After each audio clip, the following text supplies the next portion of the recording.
You don't remember applying for this job. You just know that every morning at 8:15, you pull your 10-year-old sedan into the sprawling, half-empty parking lot of a low-slung office park in Sioux Falls, South Dakota. You swipe your badge. You pour a cup of stale, lukewarm coffee from the break room carafe. You sit at a desk under the relentless, sterile hum of fluorescent lights. Outside your window, the prairie stretches out, flat and golden and endlessly ordinary. You process paperwork. You are a mid-level trust administrator, earning a modest salary to click approve on digital forms, verify compliance checkboxes, and route PDFs from one server folder to another. Is the definition of mundane. But as you sip your coffee and open your first file of the day, you look at the name on the account. It belongs to a tech founder in Silicon Valley. The next file belongs to a real estate magnate on the Upper East Side.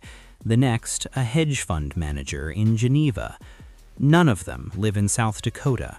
You would bet your entire annual salary that none of them have ever even flown over this state, let alone stepped foot in it. Yet their wealth lives here, in your computer, in this beige, anonymous building surrounded by cornfields. For the first few months, you didn't think much of it. But lately, you've started reading the actual trust deeds. You've started noticing the patterns. You open a file for a new dynasty trust. Because South Dakota was one of the first states to abolish the centuries-old rule against perpetuities, this trust can last forever, allowing the wealth inside it to compound indefinitely without ever being eroded by estate taxes. You click over to the privacy addendums. Absolute privacy is the automatic legal default. No journalist, no curious ex-spouse, no public citizen will ever be able to look inside this financial vault. It is a legally mandated black hole. Then you look at the ledger. $30 million was just wired into the account. This family isn't just moving money, they are locking it behind a permanent legal fortress before the political winds can shift again.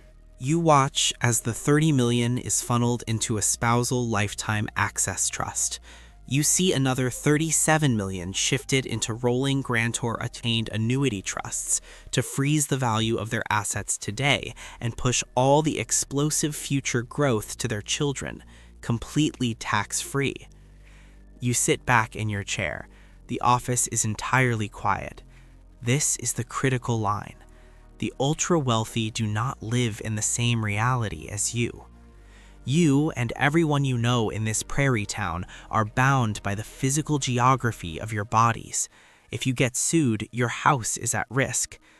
But for the names in your filing system, geography is just a menu. They separate their physical existence from their financial existence. They are engaging in jurisdictional arbitrage. They use limited liability companies wrapped inside of trusts, creating an impenetrable double layer of defense. They aren't evading the law, they are using the law exactly as it was designed. A cold, creeping disillusionment washes over you. You see a coworker pulling into the lot in a rusty pickup truck, struggling to pay off a 9% auto loan. The people in your physical world are playing a brutal, exhausting game of addition and subtraction. The people in your digital folders are not playing that game. They are playing a game of physics. They are architecting entirely new realities, using the laws of your state to build dynastic empires that will eventually own the world your children have to live in, and they are doing it all in total, absolute silence. The wealth isn't just invisible to the public, it's invisible to the systems that govern the rest of society. It is a parallel dimension of power, accessed only by those who know the cheat codes and maintained by ordinary people like you who just click the buttons. You look back at your monitor. Another $15 million, effectively removed from the societal board, tucked safely into the South Dakota ether for the next 300 years. You move your hand, a long beat followed by the definitive sound of a mouse click. You click approve. You grab your keys and walk out into the fading afternoon light.